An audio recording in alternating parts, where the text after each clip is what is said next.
દિલ્હી વિધાનસભાની ચૂંટણી જાહેર 5 ફેબ્રુઆરીએ મતદાન 8મીએ પરિણામ એક જ તબક્કામાં થશે વોટિંગ કુલ 1,55,00,000 મતદાર 2 લાખ ફર્સ્ટ ટાઈમ મતદાર વિઝાઇડ ગ્રુપના 6,000 કરોડના કૌભાંડમાં સીઆઈડી ક્રાઇમને મળી વધુ એક સફળતા કંપનીનો હિસાબ સંભાળનાર નરેશને સીઆઈડી ક્રાઇમે ઝડપ્યો મહેસાણામાં સરકારી જમીન પર બનેલું બુટલેગરનું મકાન તોડી પડાયું પોલીસ કાફલા સાથે મનપાની ટીમે પહોંચી બુટલેગર રમેશ માળીના ઘરે ફેરવ્યું બુલડોઝર એચએમપીવી વાયરસના ફેલાવાને જોતા મુખ્ય સચિવની અધ્યક્ષતામાં યોજાઈ બેઠક આરોગ્ય અધિકારીઓ દર્દીઓની સ્થિતિ અને વ્યવસ્થાની સમીક્ષા ગુજરાતમાં હજુ 2 દિવસ ઠંડીનો ચમકારો યથાવત રહેશે ઉત્તર પૂર્વ દિશામાં ફૂંકાતા પવનોએ વધારી ઠંડી નલિયામાં 6.2 ડિગ્રી અમદાવાદમાં 13.5 ડિગ્રી તાપમાન તિબેટમાં ભૂકંપે સર્જી તારાજી વહેલી સવારે આવેલા ભૂકંપમાં અત્યાર સુધી 95 લોકોના મોત 130થી વધુ લોકો ઘાયલ હજુ અનેક લોકો કાટમાળ હેઠળ દટાયા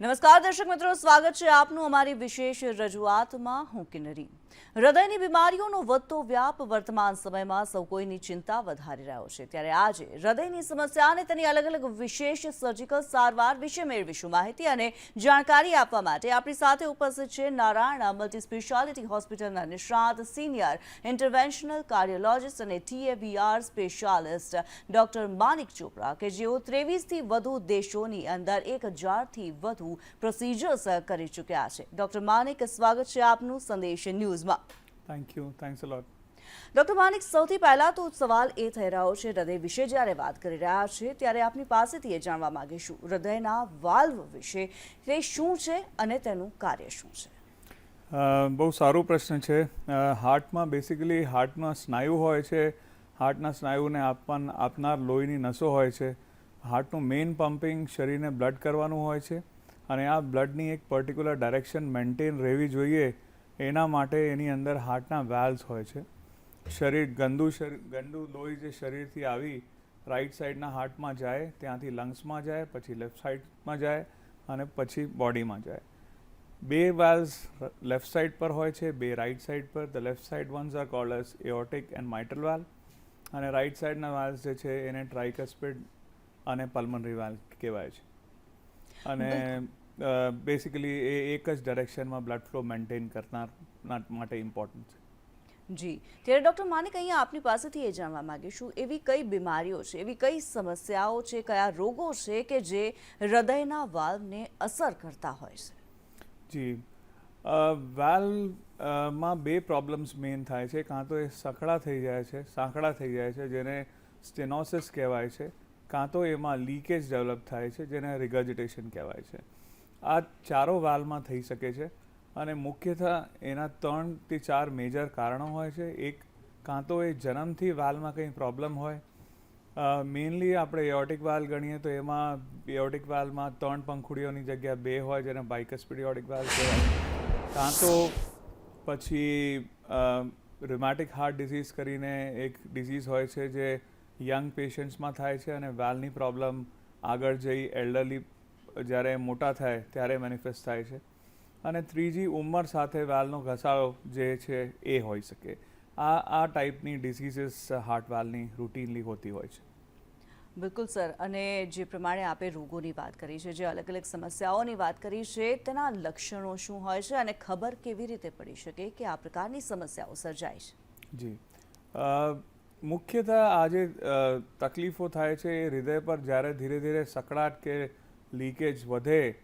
અને જ્યારે બહુ વધારે થઈ જાય ત્યારે હૃદયના ખાના જે છે હૃદયના ચેમ્બર્સ છે એ પહોળા થવા માંડે અને દર્દીને પછી ચાલવામાં શ્વાસ થવાની તકલીફ કાં તો છાતીમાં વજન આવવું કાં તો ચક્કર આવવા કાં તો બેભાન જેવું થયું જેને આપણે બ્લેકઆઉટ જેવું કહેવાય છે જે ચાલવા પર થાય અને બેસી જવા પર ઓછા થઈ જતા હોય છે રૂટીનલી પહેલાં 4 કિલોમીટર પર પ્રોબ્લેમ થાય પછી 3 પર થાય પછી 2 પર થાય પછી ઇવન વોશરૂમ સુધી જઈએ ત્યાર સુધી પ્રોબ્લેમ થાય અને પછી બેઠા થાય this is how the disease progresses in general એને તપાસવા માટે કાર્ડિયોલોજિસ્ટ કાં તો જનરલ ફિઝિશિયન પ્રેક્ટિશનર સ્ટેથોસ્કોપથી હાર્ટને સાંભળતા હોય છે અને એમને ડિફરન્ટ ટાઈપનું અવાજ સંભળાય છે જેને મરમર કહેવાય અને મરમર સાંભળ્યાથી એમને લાગે કે એમને હાર્ટના વાલ્વમાં કંઈ પ્રોબ્લેમ હશે અને જે ફર્સ્ટ લાઇન ઇન્વેસ્ટિગેશન હોય છે એ ECG અને એકો હોય છે અને 2D echocardiography which is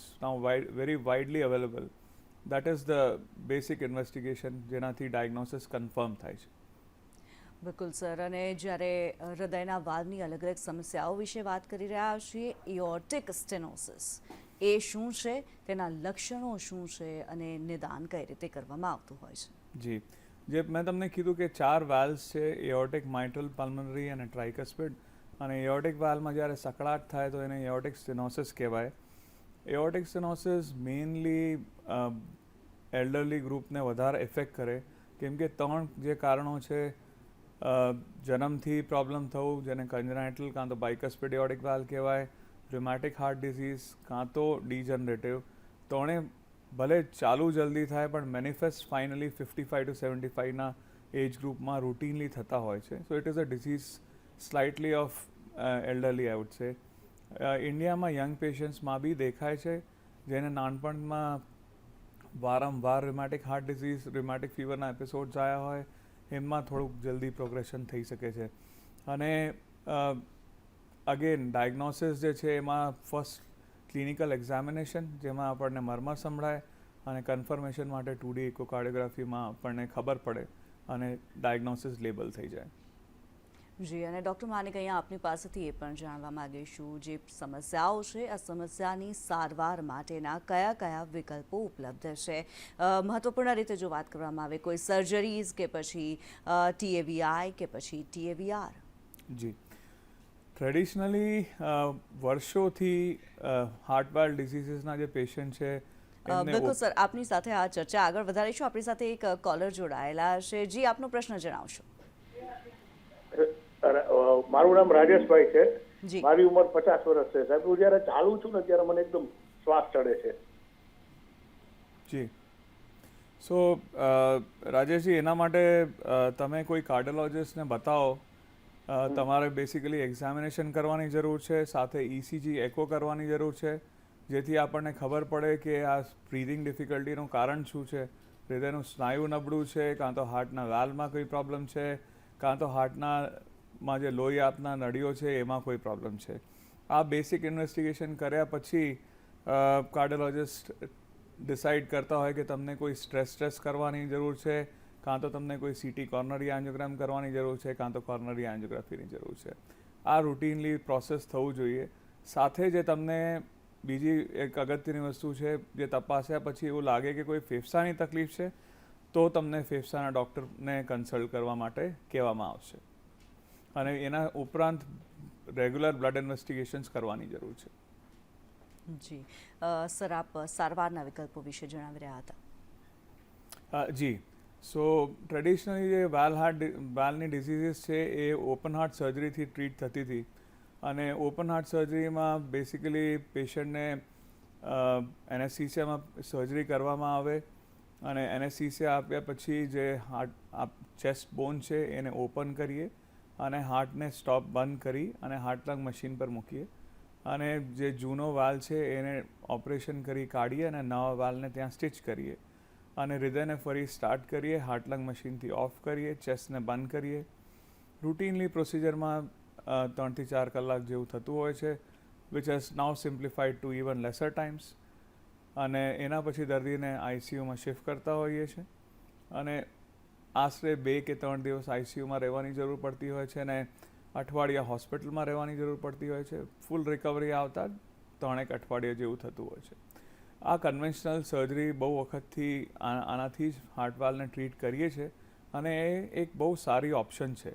પરંતુ ઘણા બધા એવા દર્દી હતા જેમાં એમને લંગની ડિઝીઝ હતી, કાં તો કિડની ડિઝીઝ હતી, લીવર ડિઝીઝ હતી, જેના કારણે ઓપરેશન કરવું સંભવ નહોતું અને બહુ હાઈ રિસ્ક હતું.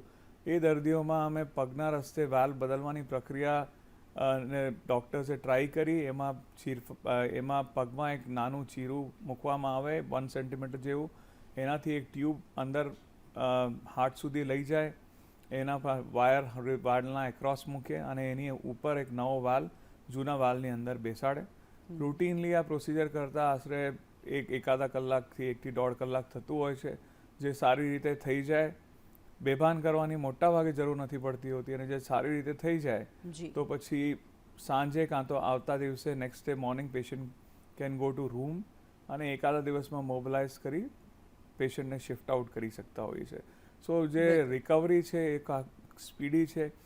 બેસિકલી જ્યારે ચાલુ થયું એના માટે ચાલુ થયું કે જે પેશન્ટ અનફિટ હતા સર્જરીમાં એના માટે, અને પછી ટ્રાયલ્સ કરવામાં આવ્યા અને જોયું કે almost all the patients of aortic stenosis જે એલ્ડરલી છે બધામાં આ વસ્તુ આપણે ટ્રાય કરી શકીએ અને એના સારા રિઝલ્ટ છે, સર્જરી જેવા કાં તો સર્જરીથી સારા રિઝલ્ટ છે.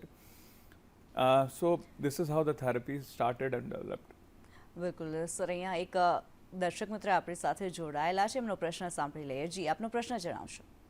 હલો જી, આપનો પ્રશ્ન જણાવો. હાજી ડૉક્ટર સાહેબ, મારે છાતીના ડાબા ભાગમાં 15 દિવસથી દુખાય છે જી અને કફ થાય છે. કફ શ્વાસ લેતો તકલીફ પડે છે. જી, સો એના માટે હું ફરી એ જ કહું કે કાં તો તમે તમારા જનરલ ફિઝિશિયનને બતાવો કાં તો કાર્ડિયોલોજિસ્ટને બતાવો. જે તમને ખાંસી થાય છે, ગળફા નીકળે છે અને ખાંસીના સાથે છાતીમાં કંઈ દુખાવો થાય છે, એના માટે એક્સરે, બ્લડના ઇન્વેસ્ટિગેશન્સ, ECG ને એકો કરવાની જરૂર છે. અને આ બેસિક ઇન્વેસ્ટિગેશન્સ પછી આપણે આગળ ડિસાઇડ કરી શકશું કે તમને શું એક્ઝેક્ટ પ્રોબ્લેમ છે અને એના માટે આગળ કયા બીજા ટેસ્ટ કાં તો કઈ બીજી સારવાર કરવી જોઈએ. બિલકુલ સર, જે પ્રમાણે આપે જણાવ્યું, જે પ્રોસિજર કરવામાં આવતી હોય છે, TAVI પ્રોસિજર છે, TAVR પ્રોસિજર જે છે તેના વિશે આપે જણાવ્યું છે, પરંતુ જે આ પ્રોસિજર કરવામાં આવતી હોય છે તેના ફાયદા શું છે, કોઈ ગેરફાયદા ખરા? જી, મેઇન એડવાન્ટેજ TAVRની એ છે, જેવું મેં તમને પદ્ધતિ સમજાવી, પેશન્ટને વગર ચેસ્ટ ઓપન કરી આપણે પગના રસ્તે એ પ્રોસિજર કરી શકીએ. મેઇન એડવાન્ટેજ જે અમારા તરફથી છે, દર્દીને હાર્ટ લંગ મશીનની જરૂર નથી પડતી. એના કારણે જે પ્રોસિજરલ રિસ્ક છે હાઈ રિસ્ક કેસીસમાં ઘણી ઘટી જાય છે, અને એના માટે ઓલમોસ્ટ જે સર્જિકલી ડિનાઇડ પેશન્ટ છે કાં તો બહુ જેનું રિસ્કી પેશન્ટ છે એમાં આ પ્રક્રિયા બહુ લાભદાયક છે. એના સિવાય જે દર્દી જેમાં પ્રોસિજર ઓપરેશન બી કરી શકાય કાં તો ટાવી બી કરી શકાય, એમાં પેશન્ટને ઓન અ હોલ એસેસ કરવું પડે, એની ઉંમર જોવી પડે, એને રિપીટ પ્રોસિજરની જરૂર જોવી પડે, એન્જિયોગ્રાફીની એની જરૂર જોવી પડે, અને પછી નક્કી કરવું પડે કે આમાં બેસ્ટ કયું રહેશે દર્દી માટે. એ ટેલર્ડ છે પણ એમાં બંને કરી શકાય એવી પોસિબિલિટી જરૂર હોય છે. So this is how I would place it. બિલકુલ સર, અને જે પ્રમાણે આપણે હમણાં કહ્યું, દર્દી માટે જે ટ્રીટમેન્ટ છે તે નક્કી કરવામાં આવે, જ્યારે કેવી રીતે નક્કી કરવામાં આવતું હોય છે કે કયા પેશન્ટ માટે કઈ ટ્રીટમેન્ટ જે છે તે બેસ્ટ છે? જી, સો જ્યારે બી કોઈ પેશન્ટ આવે, અમે ઇન જનરલ એડવાઇસ કરતા હોઈએ છીએ કે આવા પેશન્ટ કાર્ડિયોલોજિસ્ટ જુએ, તપાસે, એનું એકો કરીને ડાયગ્નોસિસ કરે, સાથે સાથે એનો એક CT સ્કેન થાય, CT સ્કેન સાથે એની એન્જિયોગ્રાફી થાય, અને એના પછી કાર્ડિયોલોજિસ્ટ, કાર્ડિયોથોરેસિક સર્જન, એનેસ્થીસિયાના ડૉક્ટર્સ અને જે ઇન્ટેન્સિવ કેરના ડૉક્ટર છે સાથે બેસે અને નક્કી કરે કે આ પેશન્ટનું પ્રોસિજરનું રિસ્ક કેટલું છે. જે ઓપન હાર્ટ સર્જરી બહુ હાઈ રિસ્ક હોય કાં તો ઇનઓપરેબલ હોય તો clearly TAVI is the only option. બીજું, જે પેશન્ટ્સમાં બહુ એલ્ડરલી છે, 85+ છે, of course surgery is possible, but એમાં બી ઇન જનરલ ટાવી પ્રેફર કરતા હોય છે. જે પેશન્ટ્સ લો રિસ્ક હોય, જેમાં ઓપન હાર્ટ સર્જરી સારી રીતે સિમ્પલ રીતે થઈ શકે પણ ટાવી બી થઈ શકે, એમાં આપણે કેસ ટુ કેસ બેસિસ પર ડિસિઝન લેવું પડે. મેઇનલી એક તો એ હોય છે કે ભવિષ્યમાં એને બીજા વાલની જ્યારે જરૂર પડશે ત્યારે ફરીથી આપણે ટાવી કરી શકશું કે નહીં, એમની ભવિષ્યમાં એન્જિયોગ્રાફી કે એન્જિયોપ્લાસ્ટી આપણે કરી શકશું કે નહીં, અને ટાવીના જે રિઝલ્ટ છે એ ઓપન હાર્ટ સર્જરી જેવા જ હોય એ કન્ડિશનમાં લો રિસ્ક પેશન્ટ્સમાં બી આપણે ઓફર કરી શકીએ. ઓલ્સો પેશન્ટની જે ઈચ્છા એ પ્રમાણે હોય, એસ્પેશલી કે મને આ કરવું છે, પણ આ 3 ક્રાઇટેરિયાઝ મારા હિસાબથી ફૂલફિલ થવા જોઈએ. બિલકુલ સર, અને મહત્વપૂર્ણ રીતે જો વાત કરવામાં આવે ટ્રાન્સકેથેટર ટ્રીટમેન્ટ જે છે તેના ઉપરાંત અન્ય કોઈ ટ્રીટમેન્ટ કરવામાં આવતી હોય છે વાલ્વને લગતી? જી સો સેમ ટ્રાન્સકેથેટર હાર્ટ વાલ્વ ટ્રીટમેન્ટ, જેનું મતલબ કે આપણે પગના રસ્તે ટ્યુબ નાખી ચેસ્ટને ઓપન કર્યા વગર જે પ્રોસિજર કરતા હોઈએ એ આપણે માઇટ્રલ વાલ્વ માટે, ટ્રાઇકસ્પિડ વાલ્વ માટે અને પલ્મનરી વાલ્વ માટે પણ કરી શકીએ. માઇટ્રલ અને ટ્રાઇકસ્પિડ વાલ્વમાં પહેલાંથી જે એક બાયોપ્રોસ્થેટિક વાલ્વ પહેલાં કોઈનો લાગ્યો હોય પહેલાં બીમારીના કારણે, કાં તો ત્યાં રિંગની પોઝિશન હોય, કાં તો એની અંદર આપણે સેમ વેટ જે વાલ્વ છે પગના રસ્તે બેસાડી શકીએ. જે વાલ્વમાં લીકેજ થતું હોય તો આપણે ક્લિપ કરીને એ લીકેજને ઓછું કરી શકીએ માઇટ્રલ અને ટ્રાઇકસ્પિડ પોઝિશન પર. પલ્મોનરી વાલ્વમાં બી જે પહેલાં વાલ્વ લાગેલો હોય કાં તો રિંગ લાગેલી હોય તો એની અંદર નવો વાલ્વ બેસાડી શકીએ, કાં તો પછી જેને બાળકોમાં જે હૃદયનો ડિસીઝ હોય તેમાં ટેટ્રોલોજી ઓફ ફેલટ બહુ કોમન છે, એમાં પલ્મનરી વાલ્વનું લીકેજ હોય, એમાં નેટિવ વાલ્વમાં પણ આપણે વાલ્વ બેસાડી શકતા હોઈએ છીએ. બિલકુલ સર, અહીંયા આપણે અટકાવવા માંગીશ. આપણી સાથે એક કોલર જોડાયા છે. જી, આપનો પ્રશ્ન જણાવશો. હેલો જી, પ્રશ્ન જણાવો આપ. હેલો હેલો આપનો પ્રશ્ન જણાવશો. હા બેન, અમારે મને શ્વાસનો પ્રોબ્લેમ આવી ગયો હતો અને પછી બધું ચેક કર્યું તો મને વાલ્વનો પ્રોબ્લેમ આવી ગયો, તો મને 2 વાલ્વ બદલાવવાનું કીધું હતું. પણ જ્યારે એની ઓપરેશનની સર્જરી માટે તૈયારી કરી તો મારું બ્લડ ગરમ નથી થતું અને એનું મેચિંગ જે આપણે બ્લડ દેવું પડે એનું મેચિંગ નથી થતું. તેમ કરીને લઈને અત્યારે મારું 9 થઈ ગયા છે, પણ બ્લડ છે ને હીટ નથી થતું. તો ડૉક્ટર કહે છે કે આ રિસ્ક હોય એટલે હમણાં તમે આ રીતે જ રહ્યો, તમારું બ્લડ ગરમ થશે તો જ આપણે ઓપરેશન કરી શકશું. તો આના માટે કોઈ ઉપાય તો મારે પૂછવું છે. હું અહીંયા કેરલામાં. જી, એજ કેટલી છે? આપની ઉંમર કેટલી છે? 69. 69. અને બ્લડમાં શું મને સમજ ના પડી, બ્લડમાં શું તકલીફ છે? બ્લડ છે ને જ્યારે એ લોકો મેચ કરવા માટે જોઈએ ને કે જી જી જી જી તો આપણે બ્લડ ચેક કરી લઈએ જી જવું પડશે તો એ કંઈક મેચ સો એમાં કયા વાલ્વની તકલીફ છે એના ઉપર નિર્ધારિત છે. તમે કહો છો કે 2 વાલ્વની તકલીફ છે, એઓર્ટિક અને સપોઝ એઓર્ટિક વાલ્વ એક હોય કાં તો બીજો કોઈ વાલ્વ હોય, એક વખત પેપર્સ જોયા પછી જ ક્લેરિટી આવે કે શું કરી શકીએ. અને ઇટ ઇઝ ડિફિકલ્ટ, ઇકો જોયા વગર ઇટ ઇઝ ડિફિકલ્ટ, બટ હા એમાંથી જે કોઈ વાલ્વ પર ટ્રાન્સકેથેટર ટ્રીટમેન્ટ થઈ શકે તો this is one way of treating. આ સંભવ છે, પણ કયા વાલ્વમાં કઈ ડિસીઝ છે એ જોયા પછી જ આપણે નક્કી કરી શકીએ. બિલકુલ, તેમને પોતાનો ઉત્તર મળી ચૂક્યો હશે. ત્યારે જે પ્રમાણે આપણે હૃદયના વાલ્વ વિશે અત્યારે ચર્ચા કરી રહ્યા છે, તેની અલગ અલગ જે સમસ્યાઓ છે તેની સર્જિકલ સારવાર વિશે જ્યારે ચર્ચા કરી રહ્યા છે, ત્યારે આ બુલેટિનમાં હાલ સમય છે નાનકડા બ્રેકનો. મળીએ એક બ્રેક બાદ.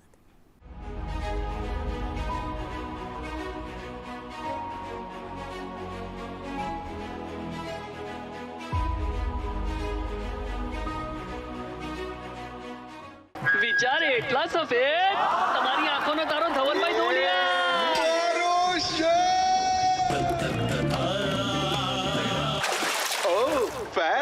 ગોદરેજ ફેબ લિક્વિડ કપડા રાખે સ્વચ્છ અને ચળકતા.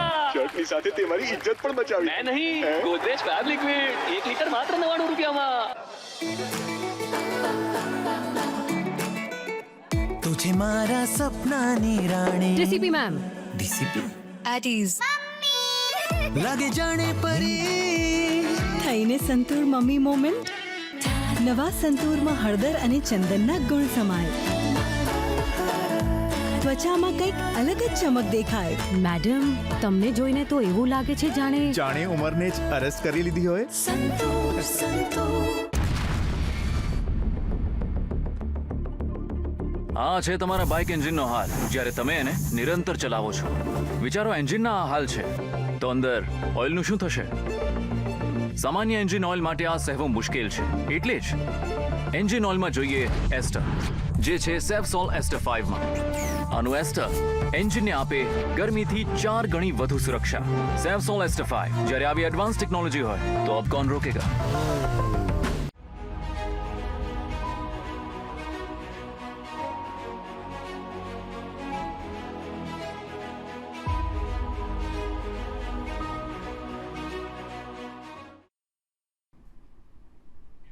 Welcome back. આપણે હૃદયની સમસ્યાઓ, હૃદયના વાલ્વની સમસ્યાઓ અને તેની સર્જિકલ સારવાર વિશે જ્યારે વાત કરી રહ્યા છીએ, ડૉક્ટર માનિક ચોપરા આપણી સાથે જોડાયેલા છે. તેમની સાથે આ ચર્ચાને આપણે આગળ વધારીએ. સર, ચર્ચા આગળ વધારીએ તે પહેલાં એક કોલર આપણી સાથે જોડાયેલા છે, તેમનો પ્રશ્ન સાંભળી લઈએ. જી, આપનો પ્રશ્ન જણાવશો. પોરબંદરથી બોલું છું. જી, આપણે હૃદય પમ્પિંગ કામ કરતું હોય 15% જ કામ કરે છે, તો સારવાર શું કરવી પડે, કેવી રીતે?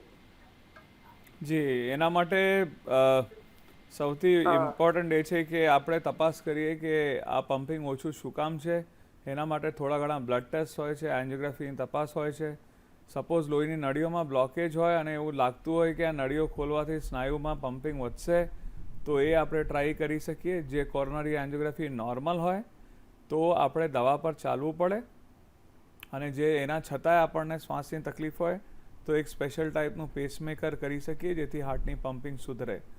જે હાર્ટના વાલ્વમાં કોઈ લીકેજ હોય એકોમાં તો એને ક્લિપ કરીને જોઈ શકીએ, અને ભવિષ્યમાં દવા પર આપણે રેગ્યુલર કન્ટિન્યુઅસ ચાલવું પડે. ઘણા દર્દીઓ આવી રીતના સારી રીતે ચાલતા હોય છે, જે આ બધું કર્યા પછી પણ તમને તકલીફ રહેતી હોય, જે કદાચ 5-10 વર્ષ પછી એવું થાય તો કદાચ તમને કાર્ડિયક ટ્રાન્સપ્લાન્ટ માટે કન્સિડર કરી શકાય. જી, તેમને યોગ્ય સલાહ મળી ચૂકી છે. અને ડૉક્ટર માનિક, જો આપણે ચર્ચાને આગળ વધારીએ તો આપની પાસેથી મહત્વપૂર્ણ રીતે જાણકારી મેળવવા માંગીશું લેફ્ટ એટ્રિયલ એપેન્ડેજ ઓક્લુઝન વિશે. જી, સો ઘણા હૃદયના દર્દી હોય છે જેના હૃદયના ધબકારા અનિયમિત હોય છે, અને કોમનલી એલ્ડરલી પેશન્ટમાં એમને એટ્રિયલ ફિબ્રિલેશન જેવું એક ડિઝીઝ થતું હોય છે. અને આમાં લેફ્ટ હાર્ટના એક ખાના, જેને લેફ્ટ એટ્રિયમ કહેવાય, એની અંદર લોહીના ગઠ્ઠા, એની એક જગ્યા હોય છે જેને એપેન્ડેજ કહેવાય છે. એટલે લેફ્ટ એટ્રિયલ એપેન્ડેજની અંદર લોહીના ગઠ્ઠા જામી જતા હોય છે, અને જામીને ત્યાંથી છૂટા પડી શરીરમાં જઈ મગજની બાજુ જઈ શકે, લકવો કરી શકે એવી પોસિબિલિટી હોય છે.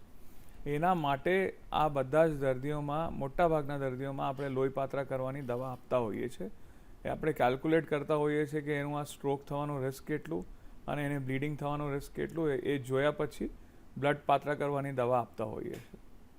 ઘણા બધા દર્દી એવા હોય જેને બ્લડ પાતળા કરવાની જે દવા હોય એ સૂટ ના કરતી હોય, એનું મતલબ એનું સાઈડ ઇફેક્ટ થતું હોય, એનાથી કોઈ બ્લીડિંગ કોમ્પ્લિકેશન થતું હોય, કાં તો એવી પ્રોબ્લેમ હોય જેમાં આ બ્લડ પાતળા કરવાની દવા આપણે ના લઈ શકીએ, કાં તો બ્લડ પાતળા કરવાની દવા લેવા છતાં પણ દર્દીને સીવી સ્ટ્રોક થાય, મગજમાં લોહીનું ગઠ્ઠું જઈને સ્ટ્રોક કરે, કાં તો દર્દી એ દવા નથી લેવા માગતો, જે routinely is not a very good indication, પણ એવું હોય કે કોમ્પ્લાયન્સ જ ના હોય, તો એ આ 4 કેટેગરીમાં આપણે જે લેફ્ટ એટ્રિયલ એપેન્ડેજ છે એનામાં કંઈ ટ્રીટમેન્ટ કરી શકીએ. કેમ કે આપણે જાણીએ છીએ કે 90% લોહીના ગઠ્ઠા જે છે એના ઉપર લેફ્ટ એટ્રિયલ એપેન્ડેજથી નીકળીને શરીરની બાજુ જતા હોય.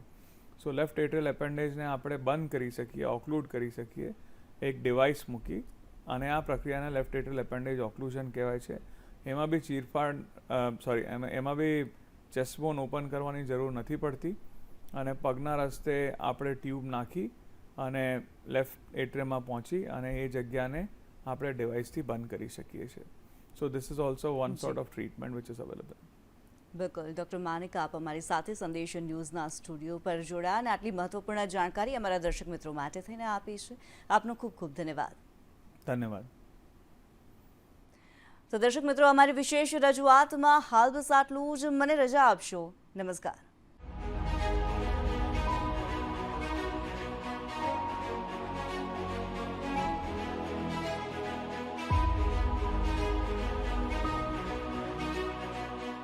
આ ન્યૂઝના પ્રાયોજક હતા તિરુપતિ એડિબલ ઓઇલ. દરેક તહેવાર હેલ્ધી તહેવાર. વિચાર એટલા સફેદ, તમારી આંખોનો તારો ધવલભાઈ ધોળિયા.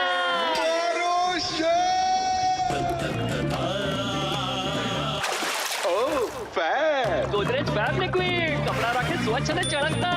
શર્ટની સાથે તમારી ઇજ્જત પણ બચાવી. મેં નહીં, ગોદરેજ ફેબ લિક્વિડ 1 લીટર માત્ર 99 રૂપિયામાં. ન્યૂઝના પ્રાયોજક છે कायम चूरन, आपकी खुशियों का साथी.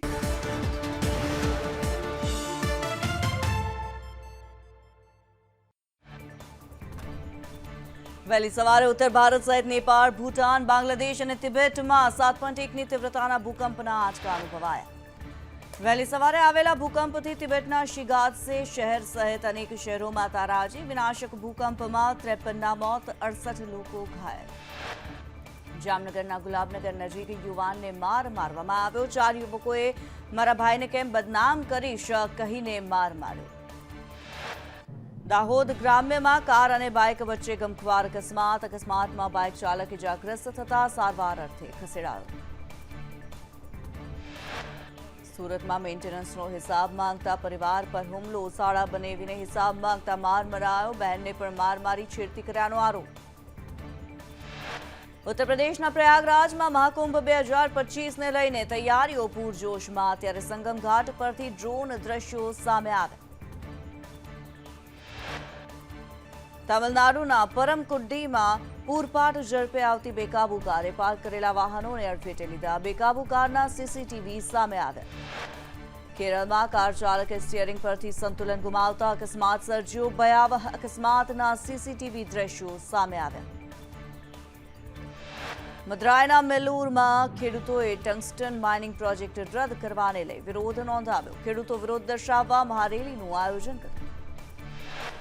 ઓડિશામાં એક દુકાનમાં લૂંટના પ્રયાસ દરમિયાન તસ્કરોએ જાહેરમાં ગોળીબાર કર્યો. ગોળીબારની ઘટના સીસીટીવીમાં થઈ કેદ. દ્રશ્યોમાં તસ્કરો જાહેરમાં ગોળીબાર કરતા નજરે પડ્યા. અમેરિકામાં વર્ષ 2025નું પહેલું સૌથી મોટું બરફનું તોફાન. 6 કરોડથી વધુ લોકો તોફાનથી થયા પ્રભાવિત. કેટલાક ક્ષેત્રોમાં 22 ઇંચ સુધી બરફવર્ષા. જમ્મુ કાશ્મીરના પુંચમાં ભારે હિમવર્ષાને કારણે રસ્તાઓ બંધ થતા જનજીવન પ્રભાવિત. પહાડો પર સફેદીનું સામ્રાજ્ય છવાયું.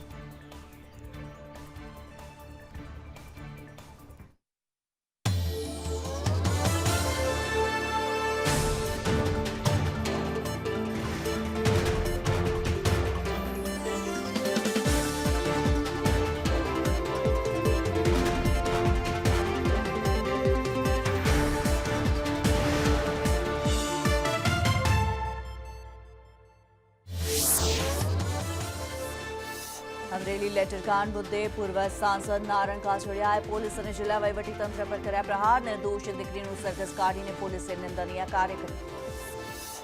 બીઝેડ ગ્રુપના 6000 કરોડના કૌભાંડમાં સીઆઈડી ક્રાઇમને મળી વધુ એક સફળતા. કંપનીનો હિસાબ રાખનાર નરેશને સીઆઈડી ક્રાઇમે ઝડપ્યો. પૂછપરછમાં થઈ શકે મોટા ખુલાસા. એચએમપીવી વાયરસના ફેલાવાને જોતા મુખ્ય સચિવની અધ્યક્ષતામાં યોજાઈ બેઠક. આરોગ્ય અધિકારીઓ દર્દીઓની સ્થિતિ અને વ્યવસ્થાની સમીક્ષા.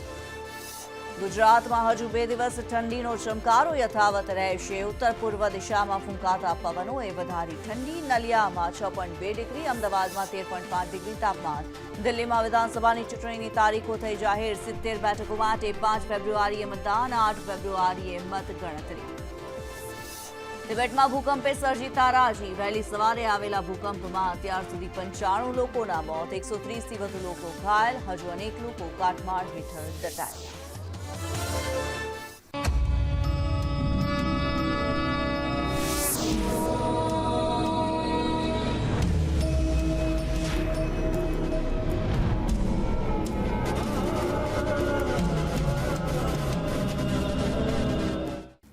નમસ્કાર દર્શક મિત્રો, ભવો ભવના પાપ દૂર કરાવતી અમારી વિશેષ રજૂઆત ભક્તિ સંદેશમાં આપનું સ્વાગત છે. હું છું પ્રીતિ. સંસારના તમામ દુઃખોને નિવારવાનો એક જ ઉપાય છે, દેવી દેવતાઓની ભક્તિ. અને અમારી આ વિશેષ રજૂઆત ભક્તિ સંદેશના માધ્યમથી આપના આ જ દુઃખોના નિવારણનો અમે કરીએ છીએ પ્રયાસ. તો આવો આજની આ યાત્રાને નિર્વિઘ્ન પાર કરવા ગણેશજીની આરતી અને વડસર ખાતે નિર્મિત વડસર ગણેશ મંદિરના દર્શન કરીશું.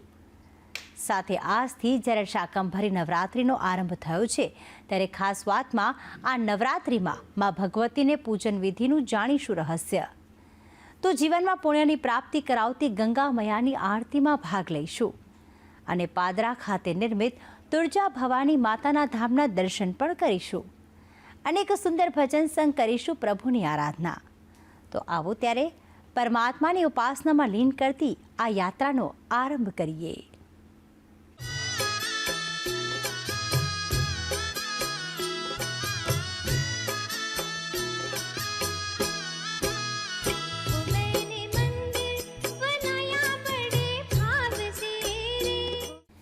હિન્દુ ધર્મ અને સંસ્કૃતિમાં એ માન્યતા છે કે કોઈ પણ કાર્યની શરૂઆતમાં સૌપ્રથમ મુખમાંથી નીકળે છે કે ચાલો શ્રી ગણેશ કરીએ.